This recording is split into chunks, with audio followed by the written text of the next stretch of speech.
Assalamualaikum warahmatullahi wabarakatuh. Perkenalkan, nama saya Apoteker Darwis dari Rumah Sakit Anisa Tangerang.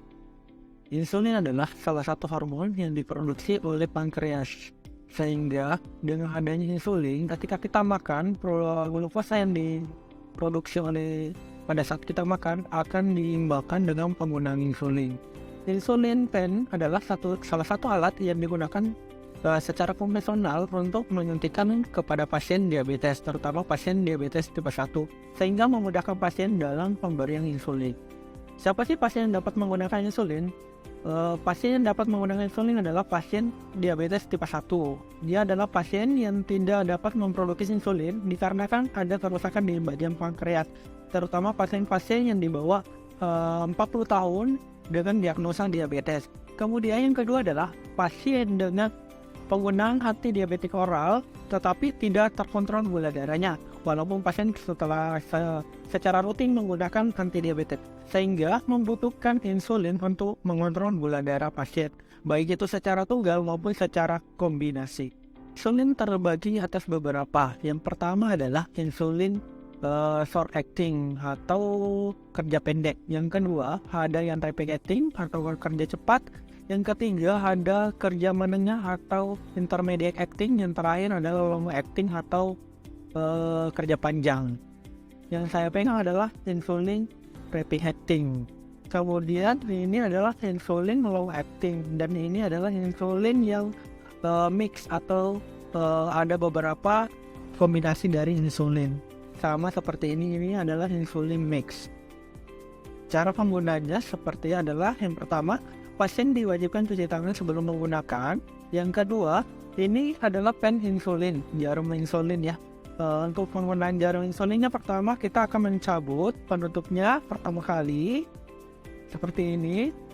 Setelah itu, insulin yang tadinya kita simpan di kulkas, ketika masih dingin kita hangatkan agar suhunya sama dengan suhu tubuh pasien agar tidak perih pada saat penyuntikan. Yang kedua, setelah dihangatkan dengan seperti ini, yang selanjutnya pemasangan jarum insulinnya. Jarum insulin kita akan pasang, diputar sampai bunyi klik.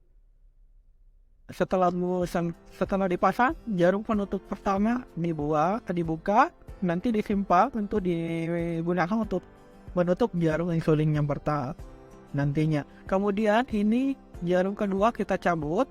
Untuk mengetahui insulinnya baik atau tidak, apakah jarum insulinnya ada bermasalah atau tidak, kita akan memutar sampai 2 unit atau 1 unit. Setelah diputar, nanti dites jarumnya. Ketika ada cairan keluar seperti ini menandakan bahwa jarum insulin yang kita gunakan masih bagus atau layak digunakan dan tidak tersumbat.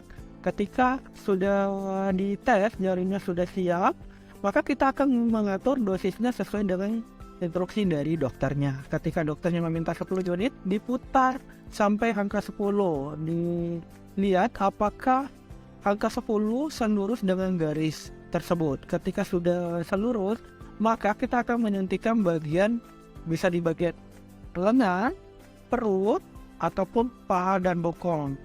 Kemudian untuk penyuntikannya nanti bisa menggunakan sekitar 5 cm dari area pusar ataupun dari area lengan. Jadi pasien bisa mengukur sekitar 5 cm di sini ataupun dari pusar sekitar 5 cm dengan menggunakan jari sekitar 4 jari. Nanti ketika sebelum disuntikan diberikan dengan kapas alkohol atau alkohol swab untuk bagian yang akan disuntikan. Untuk penyuntikannya sendiri disuntikan dengan tegak lurus. Dengan tegak lurus, jangan lupa dicubit, tegak lurus, lalu dipencet tombolnya. Ketika dipencet tombol insulinnya akan berputar sendiri kembali ke angka 0.